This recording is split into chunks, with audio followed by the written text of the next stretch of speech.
from the bottom, grit in my veins. Every day a battle, breaking all the chains. Grinding in the streets, vision on the rise. No sleep, just dreams, fire in my eyes. We the hustle chronicles, writing on.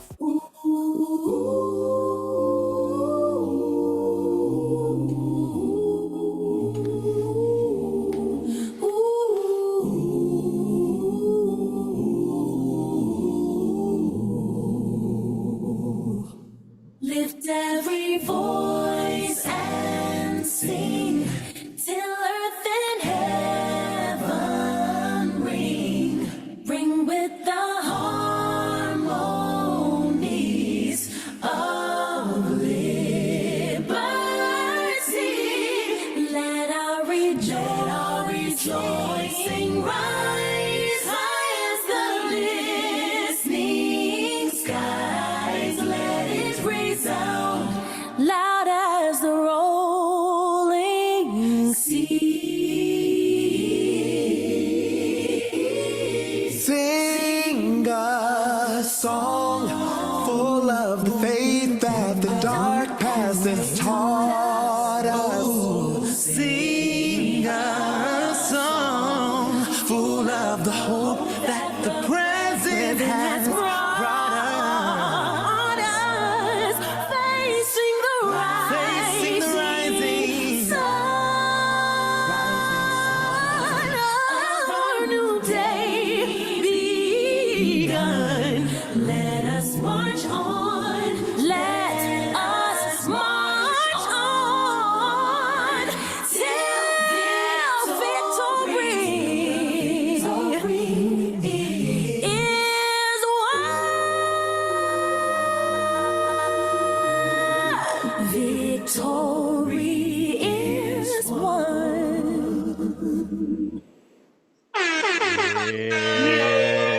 Yeah. You know, that's the first version of the Black National Anthem that I have liked Yeah. outside the original. Now, you know, have you heard Ray Charles's version of it? I have I not. have not. No, It's I that have not. one? It's the one? You've never, you know, it's always very somber, the Black National Anthem, right? And it's like, bruh, it just drags on. Yeah. But Ray Charles sang it in such a upbeat manner where it's like, okay, yep. Like that's how the song is supposed to be. I like that particular arrangement of the song.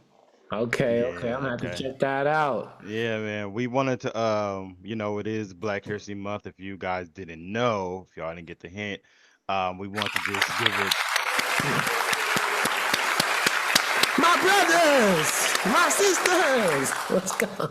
We want to just give it, you know, the respect it deserves. You know, and acknowledging, you know, how, you know, the acknowledgement of the great achievements of African Americans and us being, especially African American men and things that we have done with our hustle, and just paying proper respect. And we're gonna probably all month long be doing something of that recognition of Black History Month. So Yes, you sir. in this month of February, that's what you guys will get, and I hope that you like it. But yeah, we just want to start it off that way though. Yeah, definitely. Shout out to Black History Month, man. It's Black History Month all year long, though. 365. We contribute. We produce, 24/7. We ain't stopping. It's the hustle. It's the Hustle Chronicles. My name is AJ, My name is Tyler. and this is the The Hustle. Hustle Chronicles. You already know. Let's go. And you know, today is definitely special because it is. I just love the month of February, man. And it's definitely a special day today. And quite on how I want to share with y'all personally for me, because it is February 5th. You know, Somebody 36 years ago, a star was born. Black man. It is my birthday, ladies and gentlemen. Happy 36 birthday, Ty. Thank you, man. Birthday. Thank you. 36 years of living. 36 years young. I love it. I really. Doesn't make much sense. Oh my gosh. Hey, my Lord mom Jesus. love this Stevie Wonder one, bro. That's crazy. Hey, my mama love this one. Hey, shout out to Ty, man. Many blessings. Shout out to my bro, man. He been Thank you, holding it man. down for a long time. I know Yeah, this man. guy since high school. Before high school, my guy. Yeah, it was. Marion, Ride or Die, my brother, Mobster. Yeah, Got a lot man. of love for this guy, man. He's a true, genuine person, man. And wish you more life and more blessings. And you already know Stevie Wonder. Hey! Thank you. Thank you. Yeah. Thank you. Appreciate it. My Happy brothers. birthday, bro. Thank you. Appreciate Hey, it. shit, nigga, you Um, 30. you know, like I say, I'm just blessed to see another year. I'm blessed to be better than I was last year, and that's always the goal, just trying to grow and recognize that it's a blessing to even wake up every day. And for me to see my Amen. 36th year, and I know so many have not. Let me even just give a shout out to Trayvon Martin, because we do share a birthday, Mhm. and he would still be alive. So, I you know, heard you 30 today one at 3-0. yeah, man. So I definitely be thinking about him, and I try to live as if it's for him, in a Mhm. sense. So, and other people who haven't unfortunately made it this far. So, I'm Yeah. blessed. I'm blessed out here. Hey, they say we stand on the backs of our ancestors, so Yeah, I mean, gotta keep living on. You know what I'm saying? yeah, I Keep mean, reaching up, because somebody gonna be standing on our shoulders trying to lift up too. So, exactly. That's the uh, goal. but without further ado, guys, we got a special guest, man. It's a special day, man. We got another special guest. I already know. My bro, man, he's man, I ain't even got words to explain this dude. This dude just different. Um, Highly educated, smart, charismatic. He got the goatee, the beard now. You know, it's smooth, it's growing. You know, Yeah, I need to it's get mine like establishing his. its growth. And you know what I mean? He been at it for a while. Former U.S. Senate candidate in Louisiana. Shout out to my mom's home state. Shout out to my fam's home state. Yep. Also, a law school graduate. I think he's a practicing attorney right now as well. The bro's been around. He been practicing. Highly informed in crypto, Web3, stocks, business, and you might see him time to time running around with Ye these days. I don't know. Like, what's his phone? So, without further ado, Dr. Montgomery. What's going on? What's going on? What's My going on? brother, my brother. You I know, hope I did you a little justice, man. Even if you set the playbook, you set you set the table. I'm not currently practicing right now, but I am Black History. I'm the Amen. youngest. I'm the youngest weapon systems engineer in the United States Navy's history. Oh, come on. So I started college at 11, started full time at 14, graduated at 19 with my bachelor's in mechanical engineering, worked for the United States Navy as a weapon systems engineer Golly. for Woo. 5 years. The system that's currently shooting down drones in the Red Sea right now, that's my system. Um, After that, went to law school. Went to law school, got my MBA. I taught political science at Southern University. I Mm, ran for Mm. United States forgot about Senate in that the one. Louisiana in the state of Louisiana. I practiced as a juvenile public defender for about a year and a half, and you know, I've advised you. I'm your favorite rapper's favorite politician, your favorite rapper's favorite Say it. crypto educator. I'm Yeah. your favorite president's crypto educator. You know, I've met with Kanye. I met with Ye. I've met with Donald Trump. I've attended the World Economic Forum and spoke during the World Economic Forum. Talk that shit, bro. So, you know, you got Black history right here in the flesh, right in front of you. So I'm Hey, glad that your listeners and your audience are able to see that Black history is right there amongst them. Amen, brother. Let's Amen. go.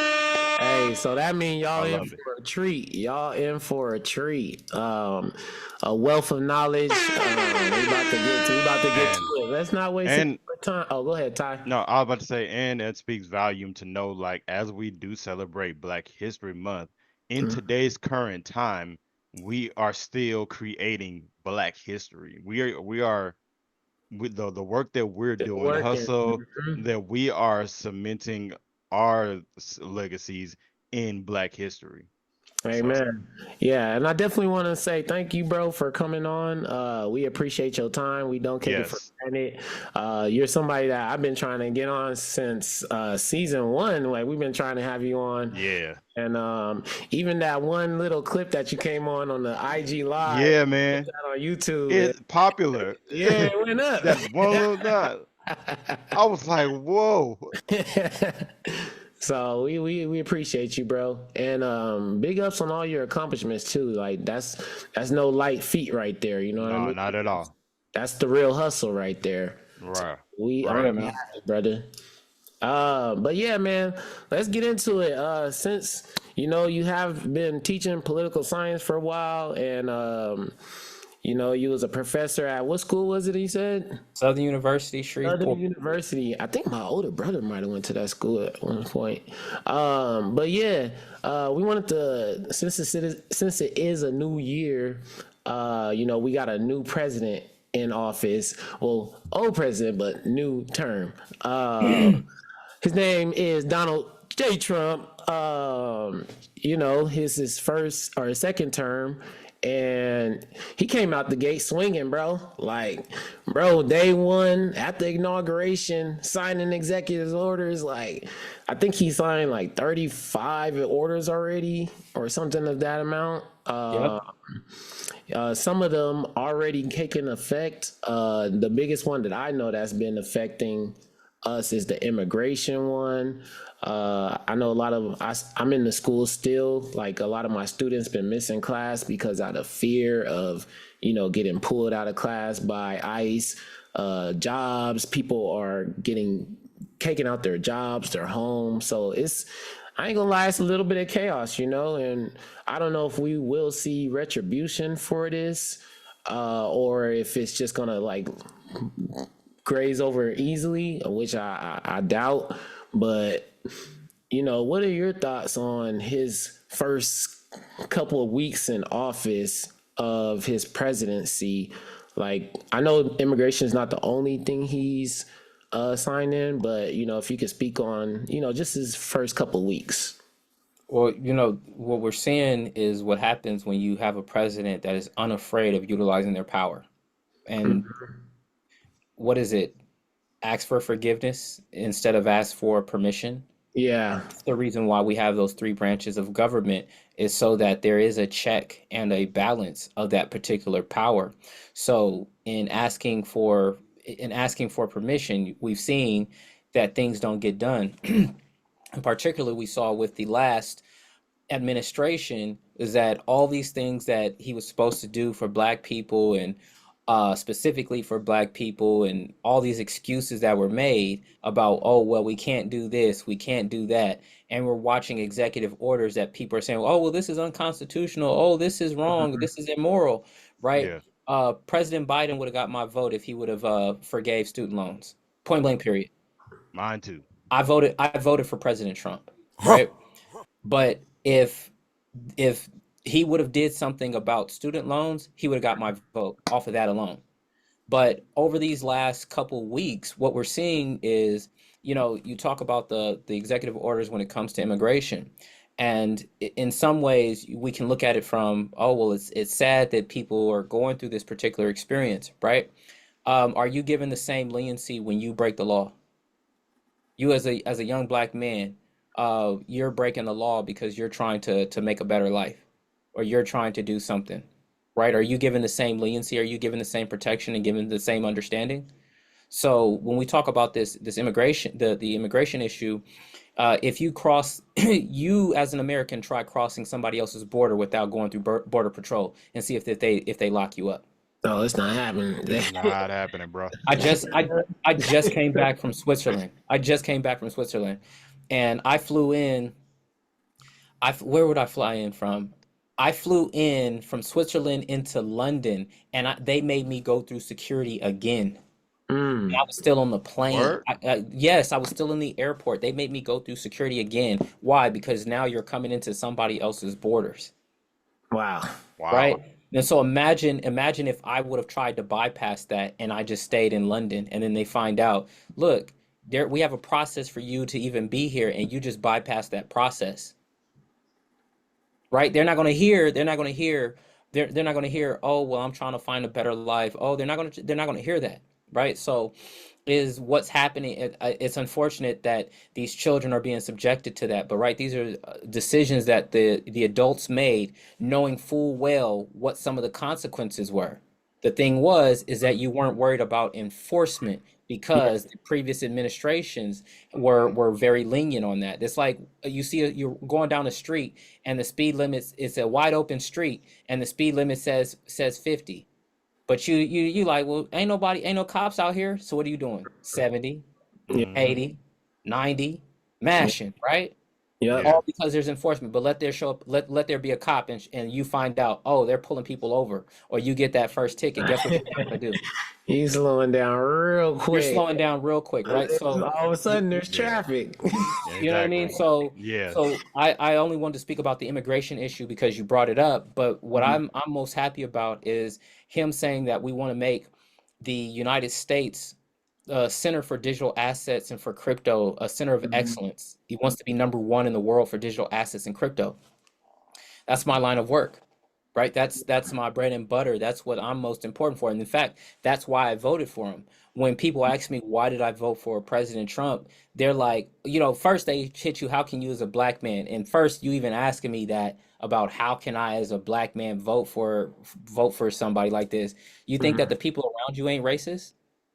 Right? As if I'm going to utilize that as an excuse not to advocate for what's best for me. He ain't advocating for me as a black person. He's advocating for me as somebody that's in crypto. Yeah. He's Yeah. advocating for, right? So he's advocating for somebody that like me that's in AI, that's in the tech industry. Those things are important to me. So I voted for him for three particular reasons. I needed a pro crypto friendly, a crypto friendly president.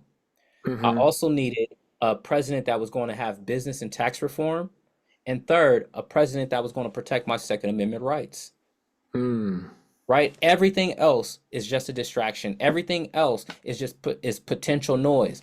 And what I have said to many leaders like Pastor Jamal Bryant at the Black Male Policy and Agenda Summit, when I said to them is that every black man needs to have 3 issues that are most important to him. We keep getting distracted by all the 1,000 hills that we can die on, and yet we ignore the 3 hills that we can live and thrive on. And why is that? It's because most people are just going through life blindfolded, sleepwalking. If you cannot identify the 3 things that make sure that you as a black person or a black man, right? And I just say as an American, right? Because when you see me, there's so much more to me than just my skin. There's so much more to me than just my culture. There's so much more to me than just my ancestry. Let's say you don't even like my culture or my ancestry. Well, guess what? You don't like that I used to practice law. You don't like that I'm an expert in my field. You're gonna like that I'm a money man. You're gonna like that I'm in crypto. You're gonna like that. So that's what I'm gonna connect with you on. So when I look at what's going on in Donald Trump's presidency, I've told people it's going to be a wild ride over the next 4 years, but this is the best time for people who have entrepreneurial spirits to really come up and make things happen. We as black folks and we as scruffy individuals going for it, those people who believe in themselves and believe in what God has given them, what Yeshua HaMashiach has put in their heart. This is an opportunity for great wealth. The wealth of the wicked is laid up for the righteous. So how about you now get your life together, get yourself right with God, and so that he can go ahead and give you that download of what your purpose is supposed to be. So that instead of all the wicked people and the bad people and the evil people being rich, why not you be rich and you be an example for the world? You be an example, because the world only has this particular example of what wealth and success and power looks like. But what about righteous people, right? So this is the opportunity for us to be doing that. And once again, with all these different executive orders, right? He wants to create a sovereign wealth fund. So now the United States people can participate in the wealth and be an investor in companies and things of the sort, right? So there are going to be executive orders that people are going to have issues with, that they're not going to like, right? The one of the most dangerous ones is labeling the cartels as foreign terrorist organizations, Yeah, I because see. now what you've done is you've greenlit the cartels, but the cartels are a global criminal enterprise. Yeah, So there's three things in that: global, I'm everywhere; criminal, I'm in crime. I'm known for taking risks. I'm known for being highly adaptable, and I'm an enterprise. So you're enterprise. That means I have set systems in place that allow for me to make money. So now you take a set system, a large enterprise with logistics, with human resources, with its own military wing that is highly adaptable and willing to take risk, that is global. And now you're getting ready to call them a foreign terrorist organization and unleash the United States military. The problem with having open borders is that the cartel is able to move not only products but people across the border. So while the United States military is the greatest military in the world, our special operations forces are the most highly trained, most dangerous, and most violent forces in the world. All that power and all that greatness still doesn't make us invincible. yeah, And cool. that's what we forget, is that yes, you can go after these cartels, you can go after them, but guess what? They know how to hit back. Yeah. Why do you think like America and our culture specifically like has such a desire for these substances like in drugs and whether it's weed, whether it's pills, whether it's uh sex, like what is it, how do we like deny that flesh, like that fleshly desire that we have as people? Like, cause I think that's a big problem with the community is like, we're all flesh driven. Not all of us, but like a lot of people are flesh driven. And, it's plagued us like even when the black community, had its people getting thrown in prison, all the black men, uncles couldn't be trusted, aunties couldn't be trusted, and everybody was on drugs and like how do we like I think we're getting better, but like how do we continue to progress that forward? That's a great question. And what I'm going to say is that this world is more spiritual than it is physical. I And what agree. we're dealing with is truly a spiritual battle. And that's whether it's drugs, whether it's sex, right? One of my vices was used to be marijuana and sex, right? And I Hmm. really had to start diving deep within myself to be like, man, why is it, what is it about weed and what is it about sex, right? Either I'm trying to escape something or I'm trying to feel some level of emptiness within myself, Hmm. Mm. right? And so what happens? What happens when you have you're feeling empty in some area of your life? Oh, you know what? Well, things ain't going right in my life. Oh, I just they took my law license. They took my law license, and then that as a result, they took my job. And so now what am I left with? What am I left with? Well, I'm applying for jobs and nothing's coming through. Well, at least I can make I can give my girl an orgasm, Mm-hmm. Yeah. Okay, prior than right? that, filming You get what something. you get Yeah. what I'm saying? But how that's a level of emptiness that no matter amount of sex that I have is going to solve. You get Yeah. what I mean? Yeah. So Yeah. what about with marijuana? I don't like my thoughts right now, man. And I just kind of just need to just take a break. I just need to take a break. Mhm. Well, that means that there's something within you that you're battling with. right? It's that Yeah. it's a spiritual battle that you're literally having. It could be alcohol. There's a spiritual battle that's literally going on right now, and we don't realize it. And I didn't realize it for so long. Have you ever have you I don't know if y'all have ever had this experience. I started getting an understanding of it when like girls would give me stuff, Mm-hmm. and then it seemed like everything in my life just started going wrong. And the moment that I got rid of it, it seemed like things just started opening up. I don't know if you've ever experienced that. Like they give it to you, and then his stuff start going wrong, or you start feeling wrong, but then Brother, yes. Have you ever Man, experienced that? I I'm, don't think I have. I yeah, don't remember like it hitting hard at least. If it was, I probably missed it or it couldn't feels figure it like out in time. some Guess kind get of level of because attachment. guess what happens with most of us men is that we got so many other things coming at us and bombarding us that we don't even realize the spiritual attacks that are going on against us. Why? Mm, Because Mm, we're taught to take ultra responsibility for everything that happens to us, but we only take ultra responsibility when it comes to the physical things, but not to the spiritual things. mm, Things going wrong in your life. Oh, how's your prayer life right now? mm. You get what I'm saying? So Yeah. when I'm going to bring it back to what we were originally talking about this spiritual battle that's going on, why would somebody turn to cocaine? Why would somebody turn to fentanyl? Why would somebody turn to alcohol? Why would somebody turn to MDMA? There's a level of emptiness. mm, Why? Yeah. Or there's a level of emptiness, or this substance allows for something that's dormant in you to come out. Well, why can't you allow that? Why does it take some substance to allow for something that's supposed to already be in you to come out? Is it actually in you, or is that substance now bringing something out of you that shouldn't be there? mm, Mm. Never thought about it like that. Because if it was actually in you, then that means that you don't have control over yourself. Because if you can't bring whatever that is out by will and it takes some substance, ding, ding, ding, ding, ding, that's an indicator. And once again, especially we as black men are not taught about or not taught we're taught about this spiritual battle in this aloft kind of sense, and there's a reason why black men don't like going to church because we're not given things that are actionable that actually help us.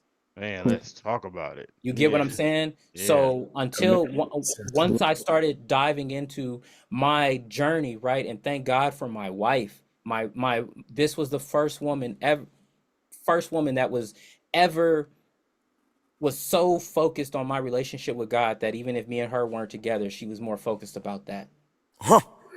Shout out Mm. to her, man. I didn't even know you Right? were My married, bro. wife introduced me to the church that I'm at that I'm at now. That now the pastor has called me to, I've been called to I've that's a whole nother thing. I've been called to ministry and I didn't want to go down that particular route, but now I have to, right?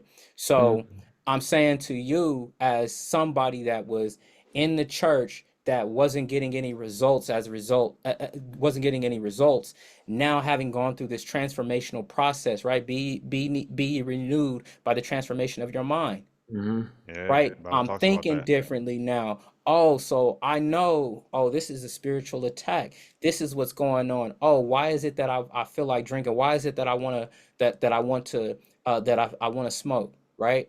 Why is it that I'm feeling that way?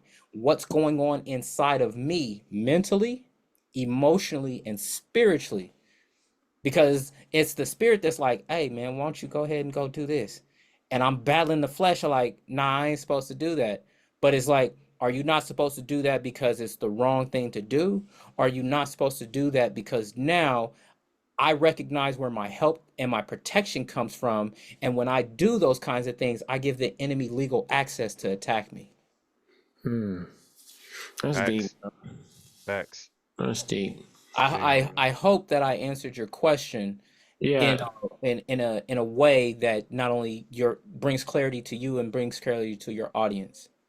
Yeah, I mean, Yeah. well, the show is all about the hustle, and bettering yourself, personal development, and for the last 2-3 seasons, we've had people to share their journeys and you know, how they overcame stuff. Like you was talking about the weed and the sex, like, and you overcame it.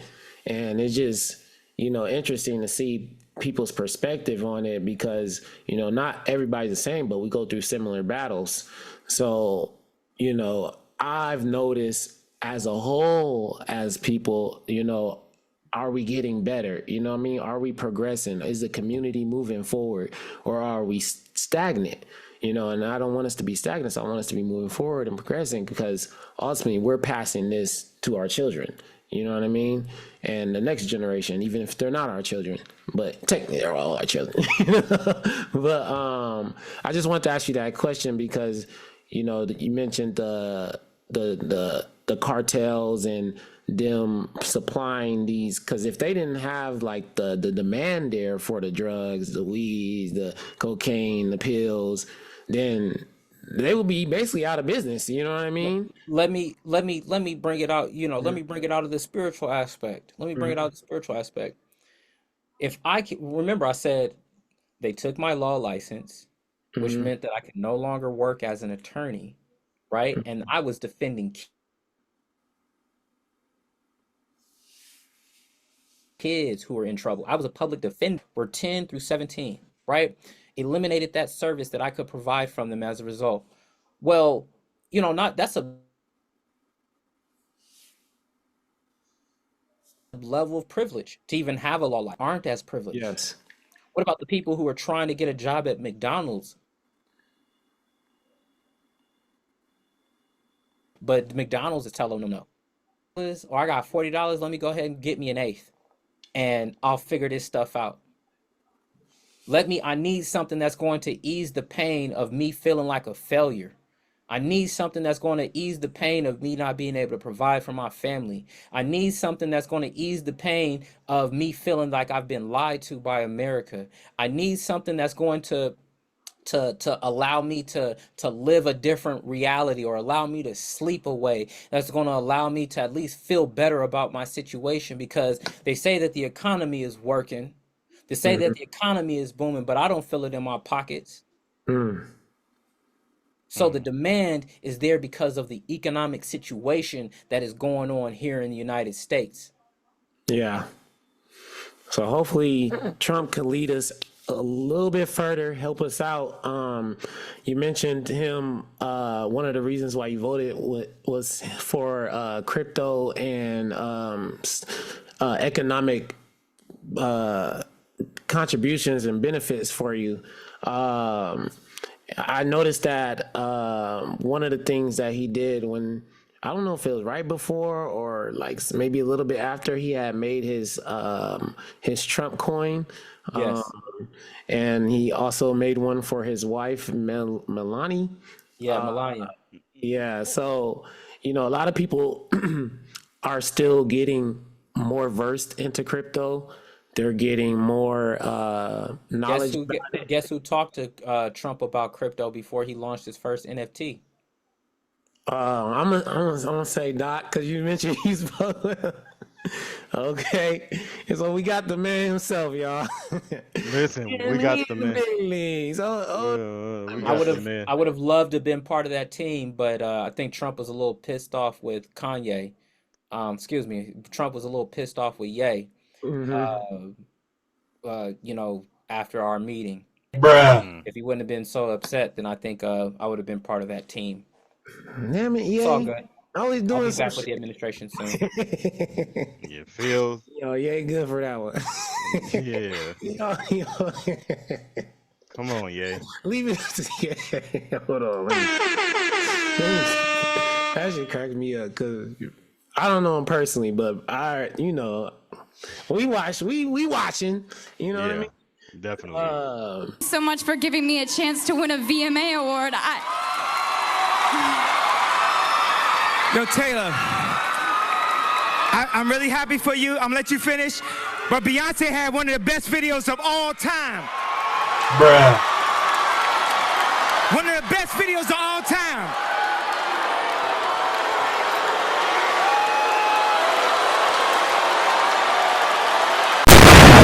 Yeah, so can you give people like the ground level of what crypto is? Like, how can they be involved in crypto? Like, how does it circulate through the world? I didn't mention it, but I know you went to Davos, the World Economic Forum. Like, what kind of things did you learn from there? You know what I mean? Like, can you just expound on that? I've been to Davos. I've been invited to speak at Davos 3 times in a row for the last 3 years. Do So you gotta be can anybody go? Like, I know you got invited, but can anybody go? Like, can you pull up? I mean, you could pull up, but that doesn't mean that you're gonna be in the right places. Mm, I Oh, mean, there's levels. There's levels levels to it. to it. Yep, Yeah, of course. Always. there's major levels to it. There's major levels to it. Yeah. Oh, go What was your ahead. question, brother?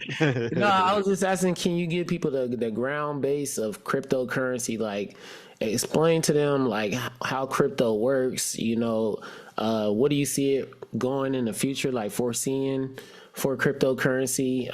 Is it taking over the dollar? Or is this going to be a world? Because I kind of see it as a world coin. You know what I mean? Like a world currency. Where we're not going to have these the rubles or the US dollar or any of the other currency, where cryptocurrency be the world currency like that everybody uses. Well, to put it this, one of the, you asked a very complex question for which I'm perfectly suited to answer in a simple way. Hmm. Cryptocurrency is digital money. It is digital money. And when we start shifting the way that we think about money, we'll start to better understand cryptocurrency. So, how does cryptocurrency work? Cryptocurrency works. Think of like a Google Sheets, right? A Google Sheets. And you got a bunch of people with computers that are always adding to that Google Sheet. And every time that somebody makes a change to that Google Sheet, everybody's able to see it. But you're not able to delete anything, you're only able to write things. And everybody can see every transaction that happens. So why is that a good thing? Why is that important? Because it brings transparency to every transaction that goes on in the chain. And it's it's what we call immutable, which means that it cannot be changed, even though that's arguable, but that's going into the weeds. But it is digital money, and the one of that has the most mind share is Bitcoin, Yeah. right? It is Bitcoin. The reason why Bitcoin is important is because it is digital money of the people, meaning that this wasn't money that was created by a government. It was money created by people who are in the tech world. Does that make sense? Yes, yeah. sir. 1 second.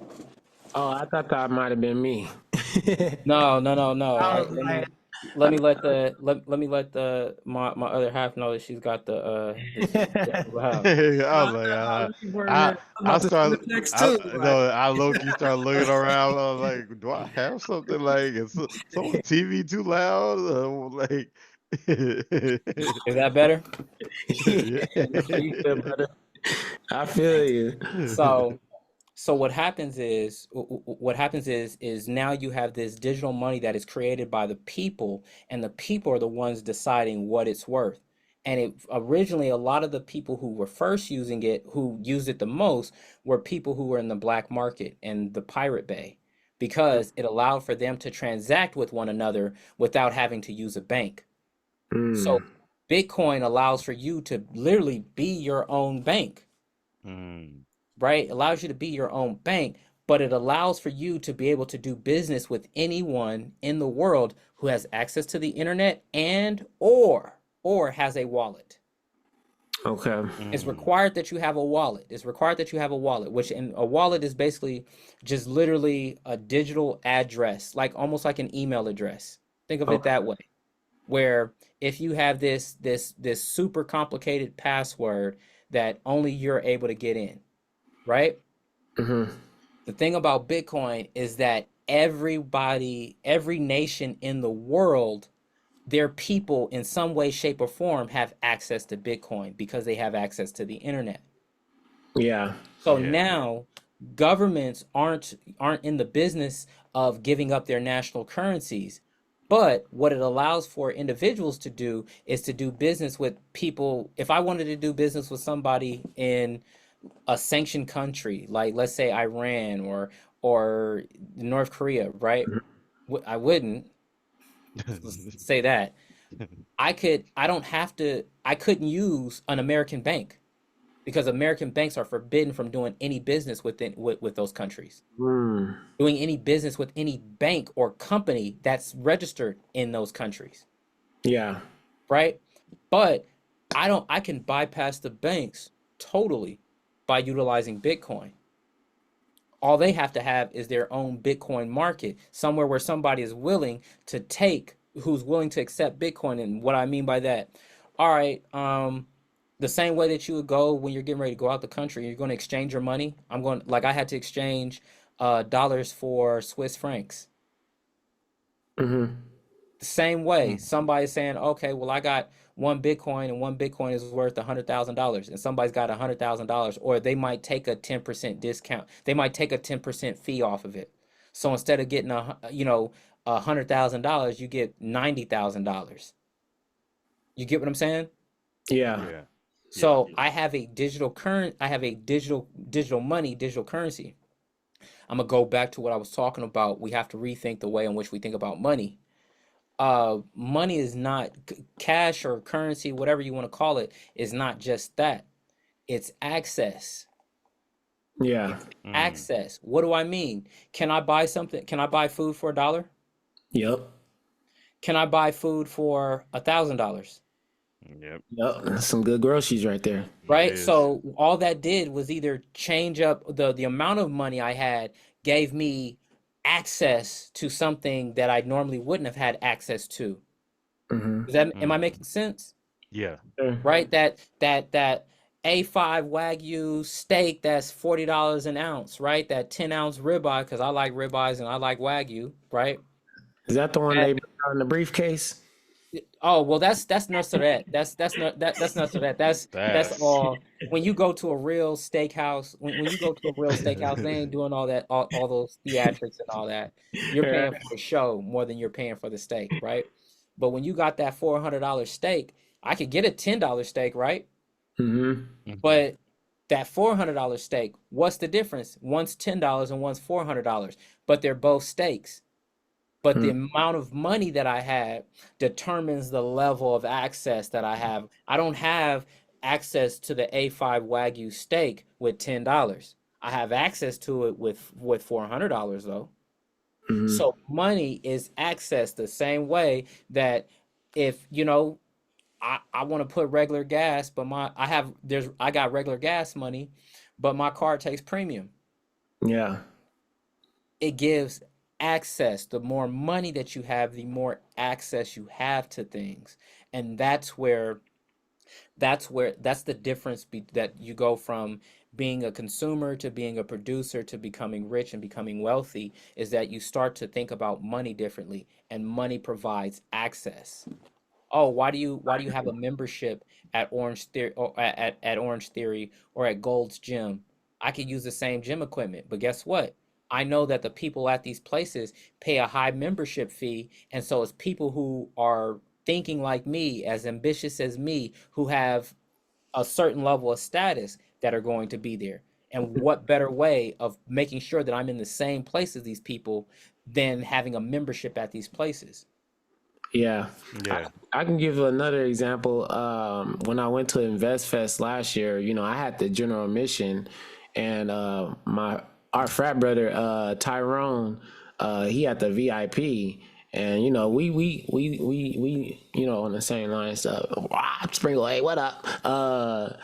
He was able to cross paths with some of the speakers, people that are, they established their name, their brand, their wealth, you know what I mean?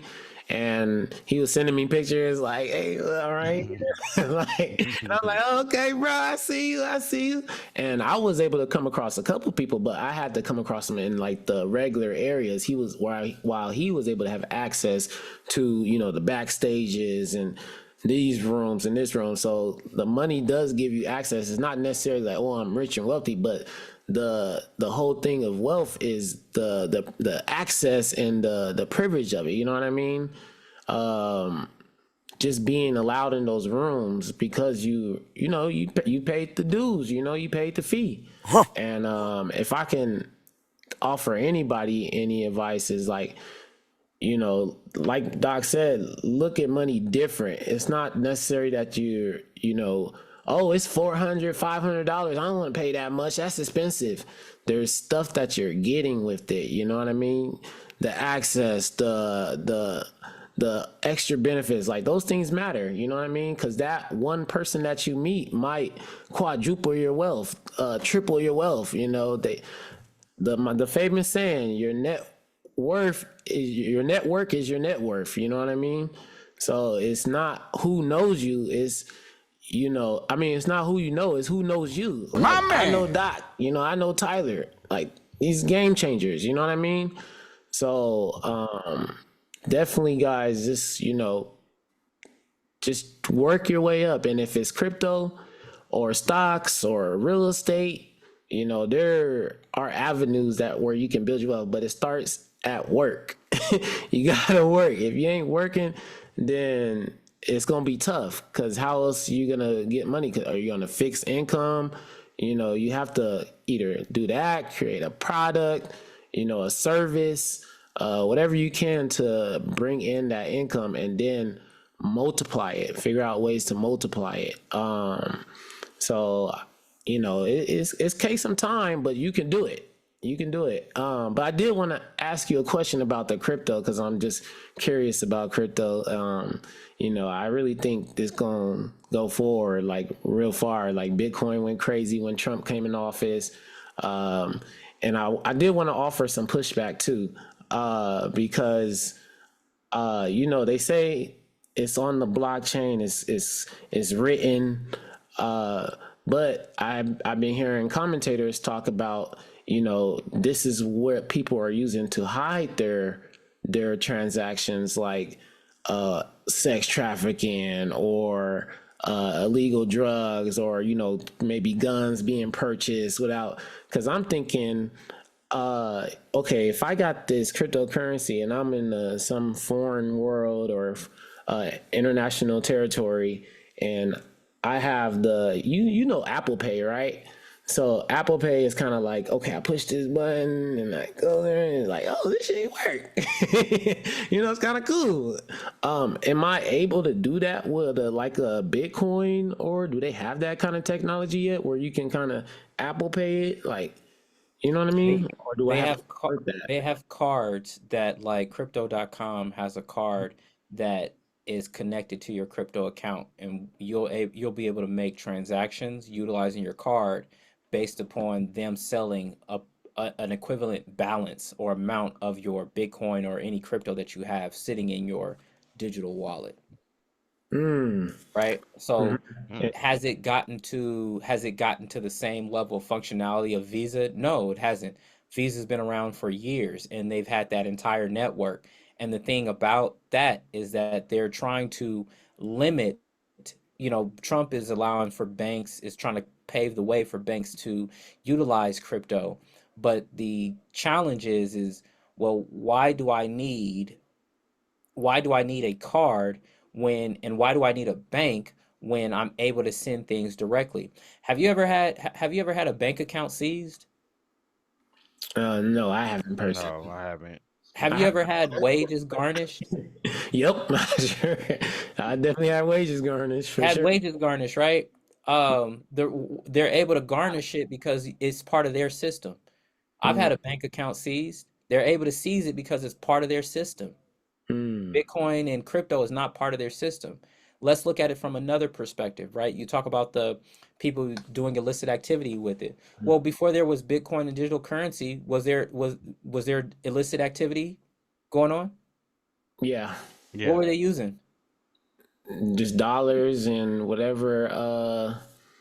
Cash. They were using cash. I'm guessing. Yeah. I guess it was cash. Yeah. So, th- so regardless of the technology, somebody's going to find a way of using it, right? Hmm. Yeah. Right. So yes, do people in those illicit activities utilize that? Yes, but the thing about it is that crypto is not it's not anonymous because it's written on the blockchain. Mm. Everybody can see the transaction. What it is pseudonymous, meaning I can see where the transaction went to, but I don't know who that wallet belongs to. Mm. That's the thing. That's crazy. Right? Mm. That's the thing. So it's pseudonymous. So if they're not able to tie you to a particular wallet, then yeah, you're able to transact, but you're not able to hide the transaction. You may not necessarily know what the transaction was for, but if you're able to say, okay, well, I know this person is doing this.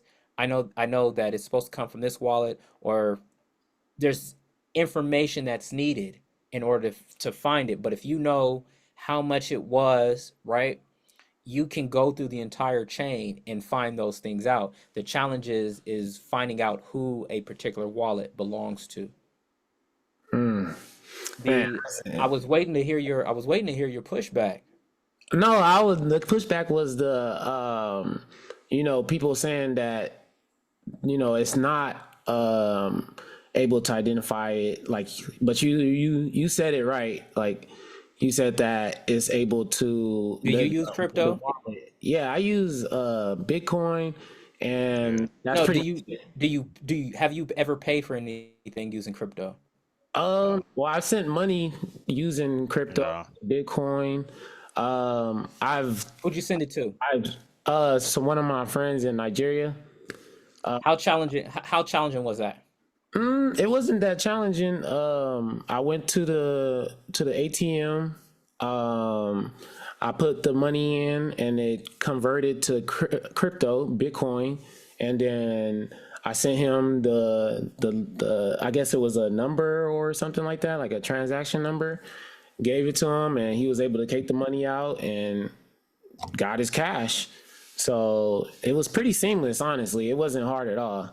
So, so what I'm asking, because even though that there are people who utilize it in bad ways, right?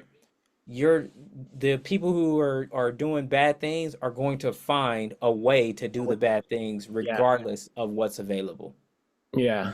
right? Let me throw this on you. Did Mhm. you know that your money right now, your United States dollars, is a surveillance tool? Did you know that? No, I didn't. No. Didn't know that. No. Oh, I okay. know No. they be all. I know they be all up in this stuff. Yeah. I know to Oh, be tapped oh, in. Accounts let all. me.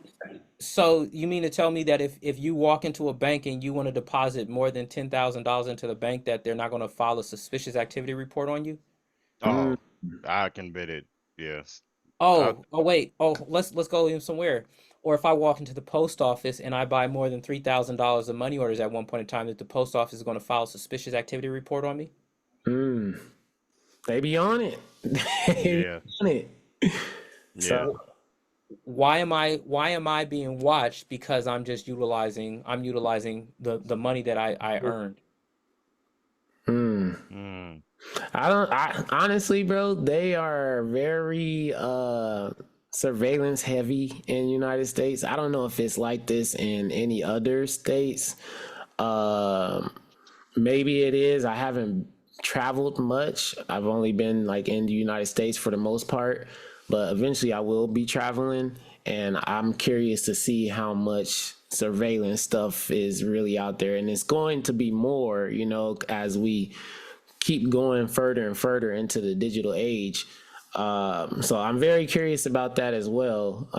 But I know I can't get away from it because it's they're using their tools, their technology, they're creating this, they're creating policies, and it's getting, it's getting real. It's been real. Uh, but yeah, I just wanted to offer some pushback. Like that's what a lot of commentators are saying is that, oh, Who? just people on CNN. You know what I mean? So I don't know exactly which one. I gotta back, but that's what they were saying. They ain't had CNN. They don't have real experts on there talking. Why? Because they're there to push an agenda. Mm. Mm. Okay, I feel you. They're Makes to, sense. I ain't they're mad there to at tell you. everybody. They're there to Makes tell sense. everybody to be afraid of be afraid of crypto, and then watch 5 years later, all these people are millionaires because they invest in crypto, and black Yeah, folks gonna be sitting over there like, oh well, what happened? yeah. No, Yeah. I want us to invest in crypto. Like I definitely want us to invest in crypto because I see the potential for it, and it's already going. Like Dude, I've been screaming about crypto for since 2016, 2017. I mean, even Chuck was talking trash about oh yeah, crypto. yeah. I remember. I, I remember.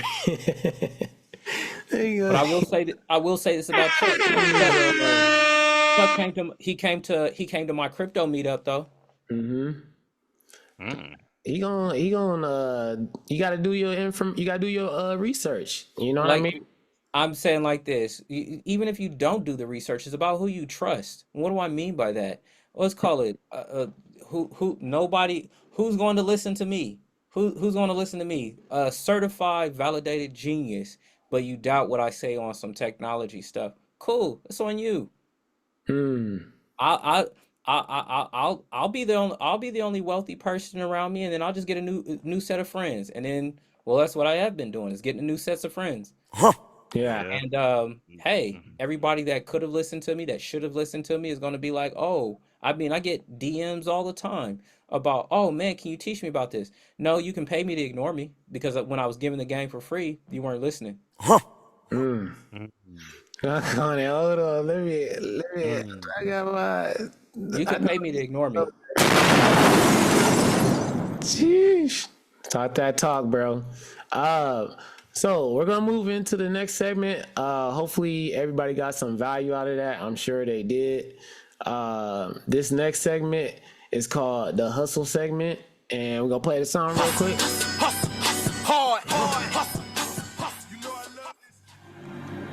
I love the game. I love the hustle, man. I love that one. So this segment is basically like about your hustle, bro. Like you talked about it earlier about you overcoming, uh, the flesh, whether it's weed, whether it's sex, and you've done some amazing things in life. Can you kind of like just give like a brief like overview? You can't even brief like stuff like this, but as No, much you can't. how did you make it through the ranks and like how did you overcome certain obstacles? Can you just kind of give a background story of like who you are and like, where did you come from? Absolutely. Um, I'm going to start this. I'm going to start this story off like this. Young black men are oftentimes ill-equipped for the realities of this world. What do I mean by that? Is our parents are often trying to give us hope at a very young age of what we can be, of what we can accomplish. They're trying to give us that at a young age. And I was blessed to have that at a very young age, right? My parents were a little bit older. Both my parents were college educated, right? So those kinds of things were instilled in me. But that doesn't stop me from also making bad decisions, right? Every single one of us have made mistakes, have made bad decisions. Every single one of us have had traumatic things that have happened to us. The challenge is whether we allow those things that have happened to us to define who we are Mm. versus how we respond to those things actually defining what our life will be. So you can say, "Oh, I grew up hard. I grew up and all these things happen." Absolutely. That gives you a unique advantage. And why does it give you a unique advantage? because you should have a greater appreciation for the things that you now have. I think that speaks volumes for sure. There we go. I'm back. Let me make sure get my camera together. See, that's the enemy trying to work against me right now. Yeah, I'm trying to say it earlier too. It's all good. We still It's all fight. good. We still going. It's all good. It's all good. So now, what is some of my story, right? What is some of my story? You guys, I told you that started college at 11, started full time at 14, graduated at 19. But the crazy part about it is I was a teen father at the same time that I was a college graduate. My Wow. daughter was born when I turned 19, 18, one of the two. 18, 19. By the way, Daughter. Mhm. right, I was a young father. But here's the cold part about it. I was a victim of sexual assault. My daughter's mother is 9 years older than me and was messing with me when I was 17 and she was 26 and she was studying to be a teacher. Mhm. Right? So this sexual predator, right, is now dealing with me as somebody younger that she feels that she can manipulate, somebody that she can control. Right, and then give me all these issues with me trying to be a father, and this is control. It comes from a spirit of control. It comes from a spirit of resentment that now here it is as somebody that's accomplished as myself. Now I'm having to deal with the baby mama drama unnecessarily. Man. Right? We don't talk about how much black dads and dads in general love their children. We just love differently. Our roles and our responsibilities are different, but oftentimes what the contribution that dads make is disregarded. Right? Dads are Yeah. saying, you're more likely a kid is more likely to grow up in poverty being raised by a single mother than they are to being raised by a single father. Like a kid is like 2 or 3 times more likely to grow up in poverty with a single mother than with a single father. However, the the women utilize the court system against fathers. The child support system, the child custody system is all about extracting resources. It has nothing to do with what's in the best interest of the child.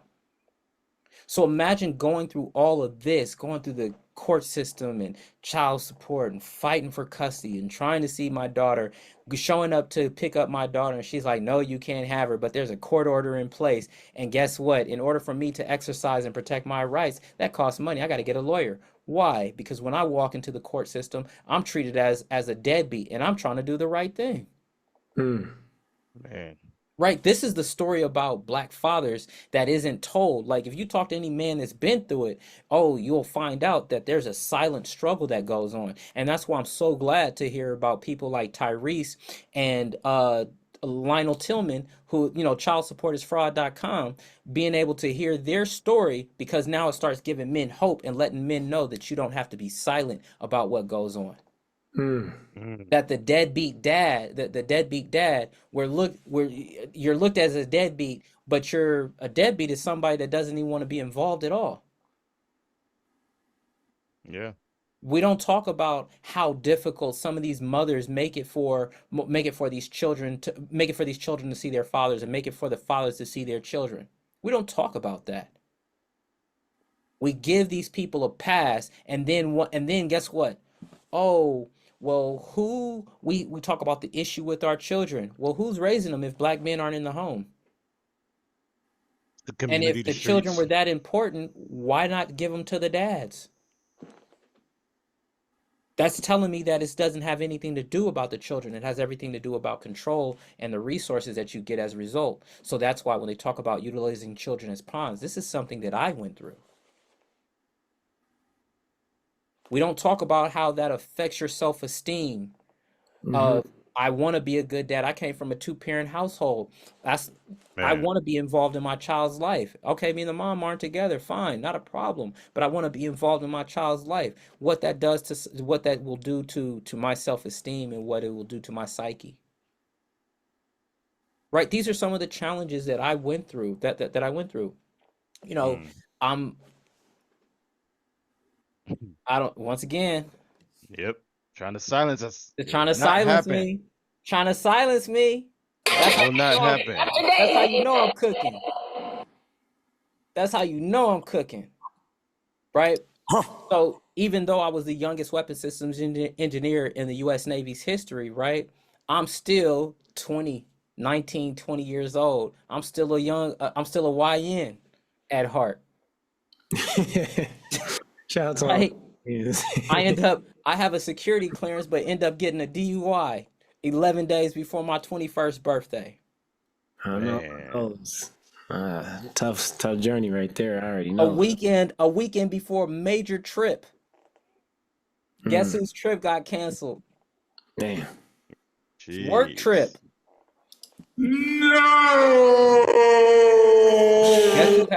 Guess who had to sit down for a year and a half, and really deal with himself? Yeah, it's the worst, bro. All right.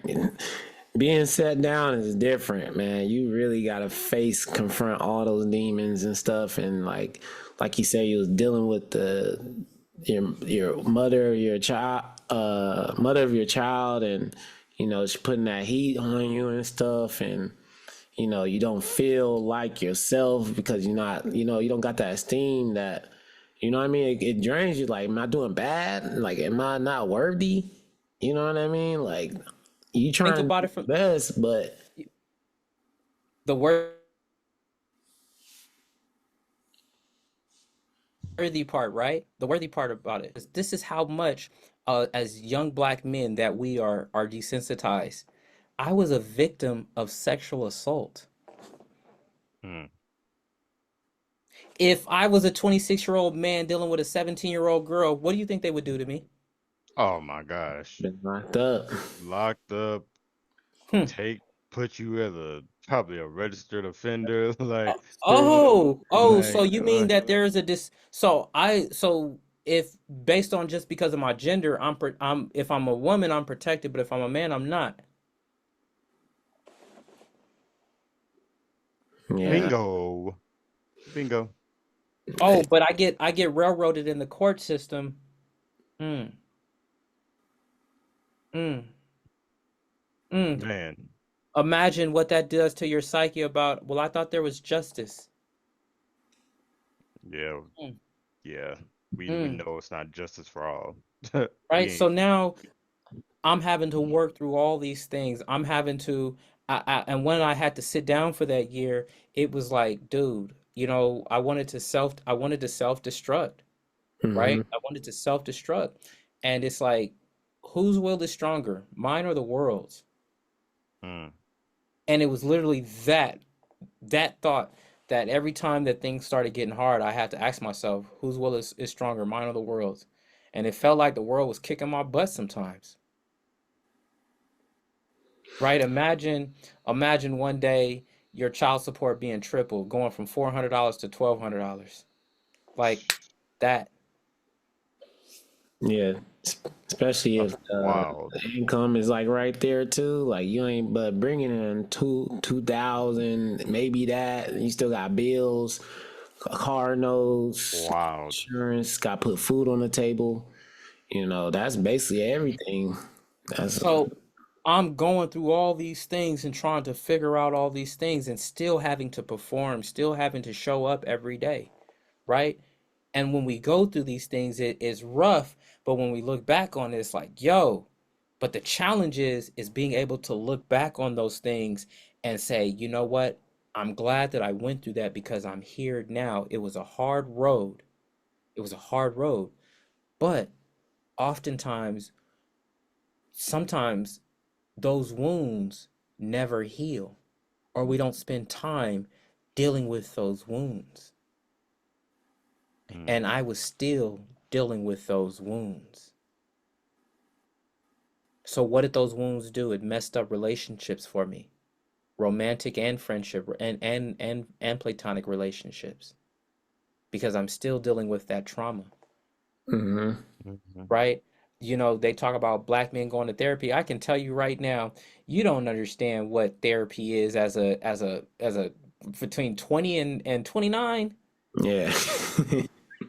Nobody, it's like, talk about it. What do you mean talk about it? What do you mean talk about it? And what is it actually going to do? You know, you don't understand any of that. And then you reach a point in your life and you're like, dude, the way that I'm going ain't working and something's got to change.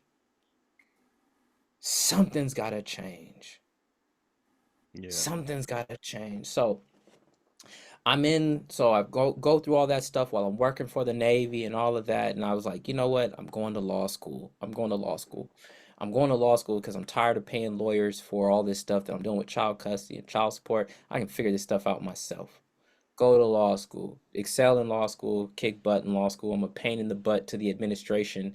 There was a video of me running up on the stage at a graduation. I think that's probably the first time in Southern University history that that's ever happened. And the person that I ended up talking to was the chancellor of the university was the chancellor of the law school when I was there. And I'm known for raising hell and causing trouble. Here it is, years later, now I'm showing up on stage. So I'm going through these things. I'm in law school, figuring things out.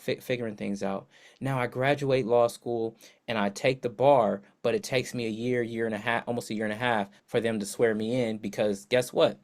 It was easier for me to get a security clearance working around weapons of mass destruction than it was for me to get a law license. That's crazy. Man.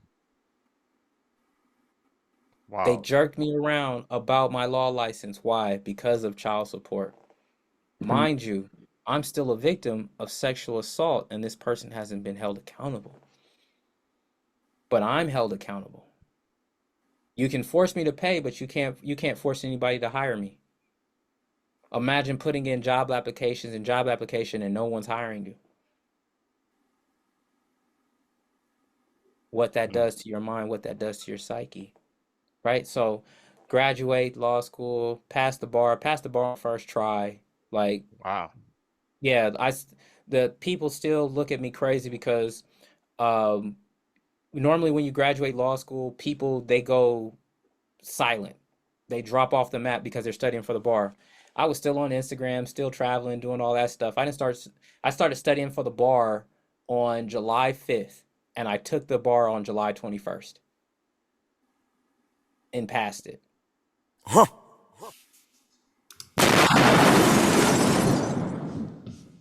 Well then. Documented facts, right? So imagine going to law school, passing the bar, them jerking your chain about trying to become an attorney. You finally become an attorney. They got me on probation, attorney probation. I'm still trying to see my daughter and fly back and forth because her mother wouldn't allow her to come out to Louisiana. Control. Once again, I'm having to fly out. That means I got to get a ticket. That means I got to get a rental car and maybe got to get a hotel depending on where I'm at in order to even be around my daughter. Oh, not to mention, I'm running a campaign. I'm running for U.S. Senate.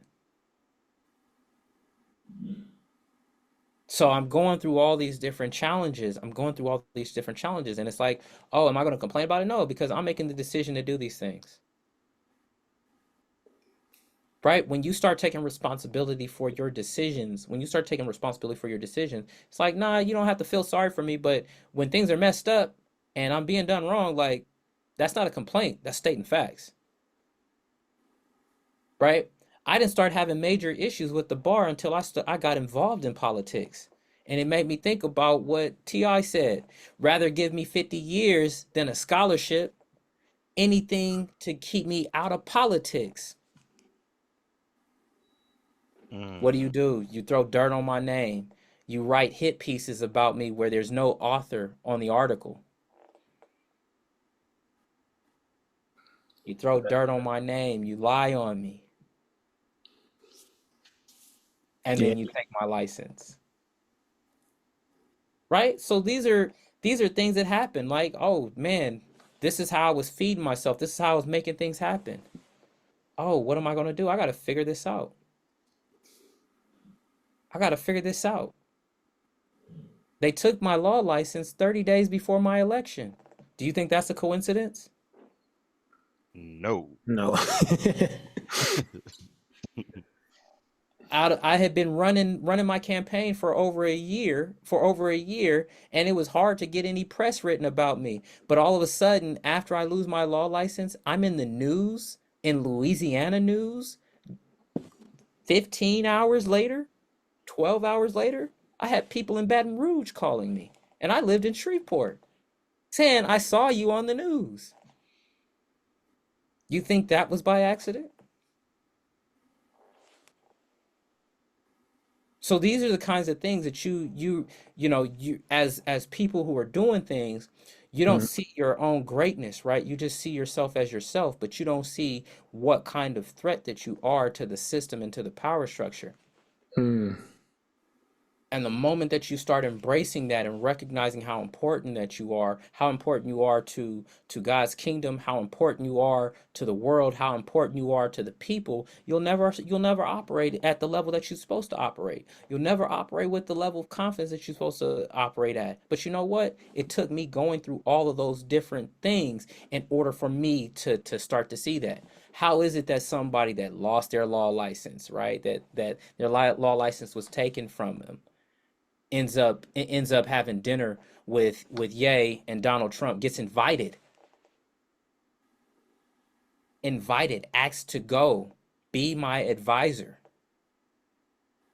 How do you go from losing your job to being asked by one of the most influential people in the world to, hey, go meet with one of the probably most influential person in the world to have dinner? Fly back on a private jet. How do you go from that? How do you go from that experience of the shame of losing your law license and shame of being unemployed and trying to figure things out to then meeting with UN diplomats, to accompanying President Biden at the G7 at the G7 World Summit in Hiroshima, Japan? How do you go from that? Believing in God, believing in yourself. And that's the thing, is respect your journey, but don't allow your journey, don't continue making the same mistakes. Yeah. Don't continue making the same mistakes. Recognize the patterns. Take a step back and be like, yo, something's going on. Something's going on. And recognize that. Recognize that. But what happens? Oftentimes, we don't take that step back. And what helped me is when I started going to therapy, so that I can now see myself in a different way, see myself from a different perspective, see my behavior in a different perspective. These are the things that you go through, and these are the path of greatness that people oftentimes don't hear about and don't recognize. They think, oh, they just had it easy, they had a lucky break. Nah, man, I had a whole bunch of stuff break before I got lucky.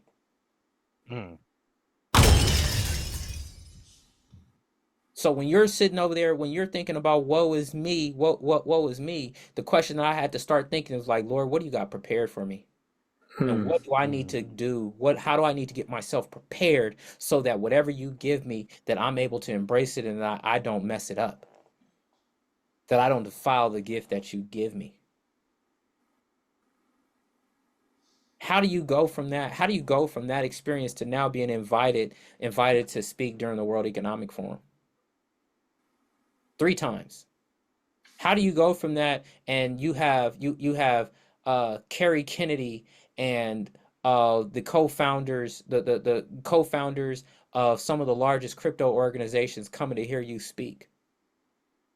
How do you go from that and having Chris Voss speaking on a panel with Chris Voss?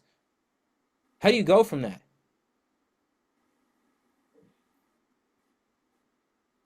Man.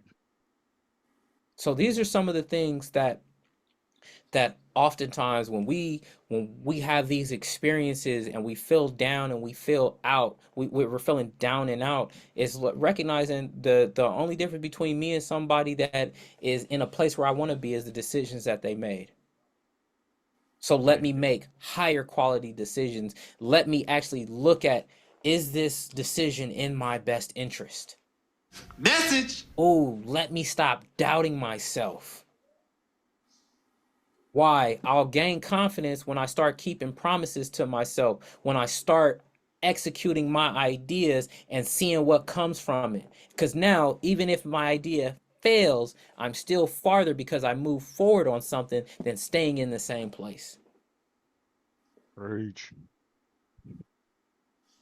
So when you talk about when you talk about hustle and the and having grind and grit,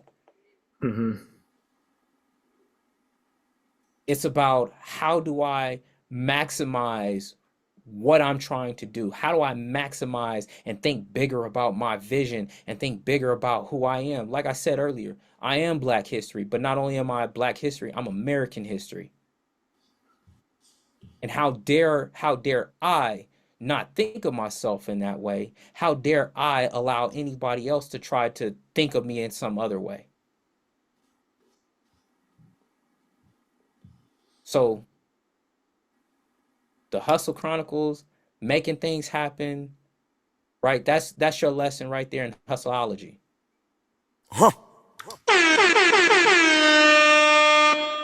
Man, there's so much stuff I want to get into. Like, you have a very interesting story, man, and I can't wait to see, like, because I feel like this is still the beginning. I know you've been doing a lot, but I feel like for you, this is still just the beginning. Like, I feel like in my spirit, like, God got a lot more in store for you. Like, you know, just being able to take the pain and turn it into purpose, you know, that's astonishing, bro. That's amazing. That's extraordinary. And you know, I commend you on that, bro. Like, cause a lot of people would fold during stuff like that. You know what I mean? Like, Yeah. some people lose a couple bucks and they distraught. You know what I mean? And you know, if I can offer the audience, you know, one of the key things you said is decision making. You know what I mean? And that's a key part of, you know, doing better. You got to make decide to do better. And then after you decide, you got to commit to it. You know what I mean? So, yeah, you're a work of art, bro. You're a work of art. And, you know, even the bad stuff, you know, you've turned it into something great. And I think it's going to continue to be great. So, you know, big ups to you, man. Let me give you a hand real quick. One of God's soldiers. One of God's soldiers. I love it. I did have more questions, but we're going to have to maybe do a part 2 because we're running out of time. But if you don't mind, it's Black History Month. You know, you are Black History. We Black History. We wanted to do a little bit of trivia and then kick us off to the Black business shout out. So if you don't mind playing little games with a couple guys, Let's run it. Just a few. Just a few. All right, cool. Let's go. All right, y'all. This is our game section, our trivia. Time to play the game. Seeing that it's Black History Month, we are gonna ask some Black History questions. So y'all gotta answer because I got the answers right here. So usually I get to participate in this, but since they don't got y'all gotta hold it down for us. All right. When did the celebration of Black History Month begin? A, 1963, B, 1923, C, 1926, or D, 1957? 1963. Okay, so that's A. What you got, Ty? I'm saying B. You got B? Yeah. 1923. Both of you guys are wrong. Ty, you were a little bit closer. It was 1926. Well That's then. good to know. Good to know. 1926. All Yeah. right. All right. So, question number 2. Which president officially recognized Black History Month? A, President General Ford. B, President Jimmy Carter. C, President Richard Nixon. Or D, President Ronald Reagan. Reagan. That's my answer too. My answer was Reagan. Okay, nope. Now I was wrong again. It was President General Ford. A. All right. Number 3. What? Hold on. This one's kind of weird. All right, maybe y'all know this one or not. I don't know. What is the 2020 Black History Month theme? I didn't know we had themes, so I did not know. I didn't know we had I'm themes. just gonna take a shot in the dark. Let's go. Okay. A, African Americans in the vote. B, civil rights in America. C, Black migration. Or D, the crisis on Black education. I'm gonna say the vote. I'm gonna say the vote. Okay. I don't know, man. I don't know. I'll say C. All right. So you picked Black migration, and Doc put the vote. All right. It was A, African Americans in the vote. All right. I got 2 more. Yeah. I got 2 more for y'all. When did Rosa Parks bus boycott happen? September 1955. B, January 1958. C, December 1955. Or D, November 1955. So we got 3 1955s, just different months. Oh, jeez. September, December, or November, or January 1958, which is B. It happened in 55. The reason why I know it happened in 55 is because I was in Selma, Alabama for the 60th anniversary of Bloody Sunday. Nigga, you So- that Huh? you like that old boy? It's 1955. The 60th anniversary. Oh, okay. Godly. Go ahead. Give me the dates. Give me the 1955 dates again. Go ahead. Give me the dates again. Give the dates again, AJ. Godly. 1955, either September, that's A, C, December, or November, D. And then they got B, January 1958. September. Okay. Ty, what you got? I'm gonna roll with that answer because I've been getting everything wrong. Okay, it was actually C, December. So December. yeah, December. Man, I feel ashamed. I don't know my Black history. Like That's not. If he would have gave me some individuals of Black history, I probably would have did better. Go ahead. All right. So last one. We're kicking it to Martin. All right. When did Martin Luther King give his "I Have a Dream" speech? September 9th, 1965.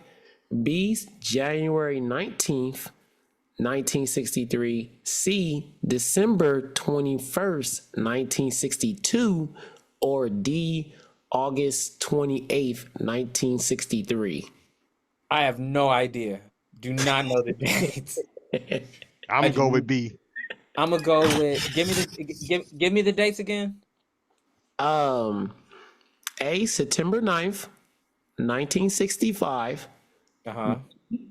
January 19th, 1963. C, December 21st, 1962. Or D, August 28th, 1963. I'm gonna say in August because everybody was outside. It was either August or I'm I'm saying B. September. I'm gonna say August. Doc, you got it right again. It was August 28th, 1963. Let's go. Oh man, that's comedy.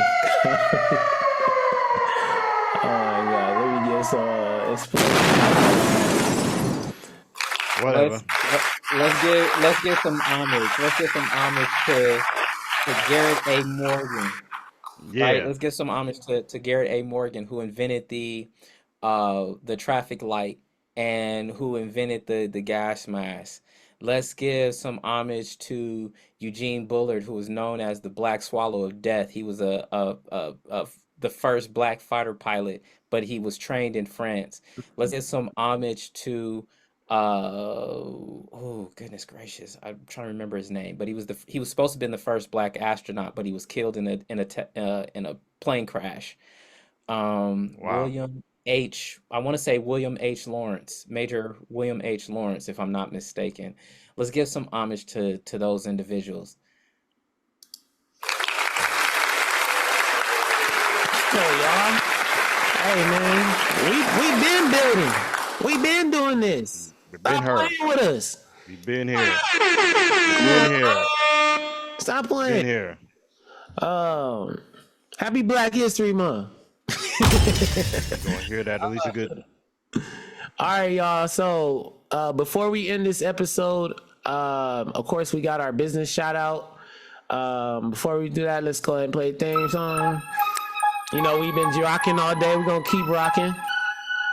Yep. Thank y'all for rocking with us today. Hope y'all been enjoying Doc in here. Right. Yeah, I walk like this, talk like that. And when I'm shopping, man, I'm buying all black. Walk like this, talk like that. And when I'm shopping, man, I'm buying all black. Buying all black, buying all black. Yeah, when I'm shopping, man, I'm buying all black. Buying all black, buying all black. Yeah, when I'm shopping, man, I'm buying all black. Hey Jay, do you got Yes, yours sir. already? Nah. Go ahead. Do your thing, brother. Yeah, I got mine. Okay, so this is a business called Unique Organics Haircare. It's by someone named Monique Perry. She's the owner, and she handcrafts her own products and specializes in damaged hair, basically. And it's located in Riverside, California. And I will get you guys the rest of the info where she can be found. When I get that, you guys can see it. But that is, yeah, that's mine. Shout out to her. Nice. Doc, you got one? Absolutely. To watch Doc, Jamar, Ooh, Dr. Jamar Montgomery, aka To Watch Doc, and I'm rocking the J Montgomery. Yeah, I Which is need my that. brand of watches that I build. You become part of the J Montgomery community, and Yeah. if you want to have access to all the things that I know and the network that I have, you say your network is your net worth. Well, you know they say that new money gets Rolexes, old money gets Patek, but smart money gets a J Montgomery. So the J Montgomery watches, check me out at drjamarmontgomery.com. Yeah, I'm gonna have to. All right, I need Shocking. one. I need one. Yeah. You just birthday present if you want to just throw me one. Just saying, if you ever Well, you know, want my birthday was on January 22nd. So what about the birthday present I need from you of supporting the black business? I'll get you some merch, no problem. I love it. I'm actually supporting a artist, very talented brother. I also know him since I was young, high school, college. I remember us having to stay up late in the art room trying to finish papers and stuff just so we can turn it in the next day. And like, oh, you got a printer? I got one at the house, bro. Come to the house. Like, we gonna print this out. I accidentally having to fall asleep, like wake up, like, oh shit, like let's go. Like, bro, cool as hell. He goes by the name of Free, aka Ryan Hester. His Instagram is PHREEART. One of my brothers. You know, I'm all about that black privilege right now, so we still Yeah. platform Still on that. We still on that. Still on that. We gonna figure out that. So I wanted to show some love to my brother and RIP to his little brother. You know, I know that was heavy for him. And you know, just everybody out there who's going through something, just hold your head and you know, keep going through, keep hustling, keep grinding, and you know, keep God first, you know. Amen. And that yeah, this has been the Hustle Chronicles. Again, Doc, man, it's Yeah, so man. much that we can talk more about, bro. Yeah. Definitely gonna have you back on Do because you have any crazy, man. do you have any like a phrase or any words of wisdom you can give our audience before you get ahead out of here? Mm. Because you dropped a lot today, for Yeah, sure. nah, he's dropping You gems. dropped a lot today, for sure. Don't get mad. Get informed. Because the only rights that you have are the ones you exercise. Mm. Yeah. Yeah. Like that for sure. You know, I got another one for you. The new civil rights struggle is wealth creation. The new civil rights movement is wealth creation. You have a right to create wealth. The only rights that you have are the ones that you exercise. Exercise that right to create wealth. Amen, brother. Yeah. KK, heed those no's, guys. Like, Right. it's on you. It's on you. It's on you. That's all I gotta say, man. But again, thank you, Doc, man. We Appreciate you, man, so much. So much, my it's brother. been a great episode. I was surprised by a lot of stuff. I haven't got to talk to you one-on-one, and like it's probably been a pretty good minute. So just diving in depth to your story and you know the stuff that you've been through and you know the things that you're doing. You know, I just want to tell you to keep going, brother.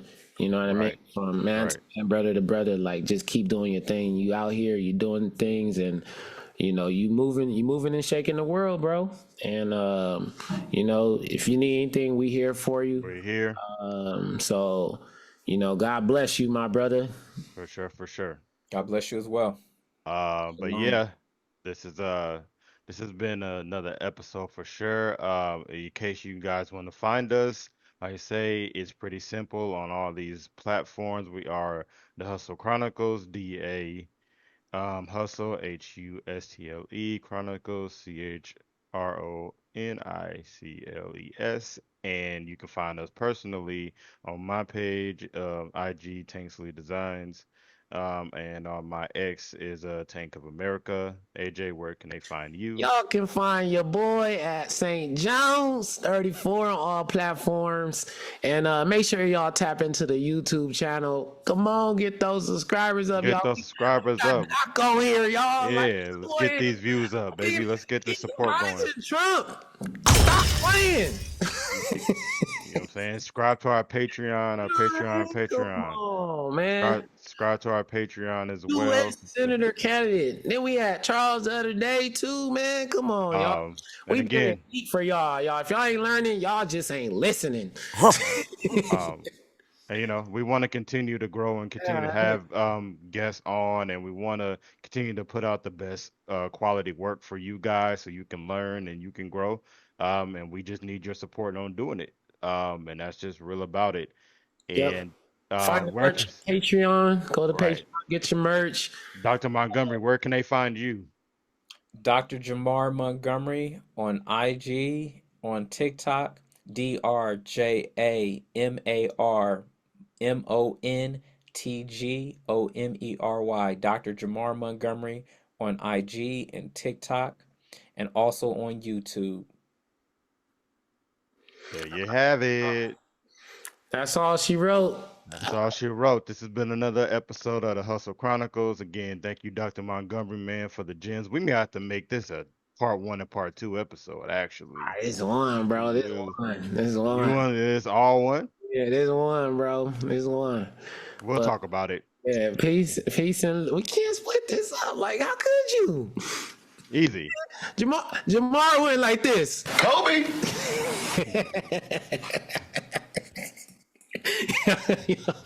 We'll see. Either way, it'll Monty. be up.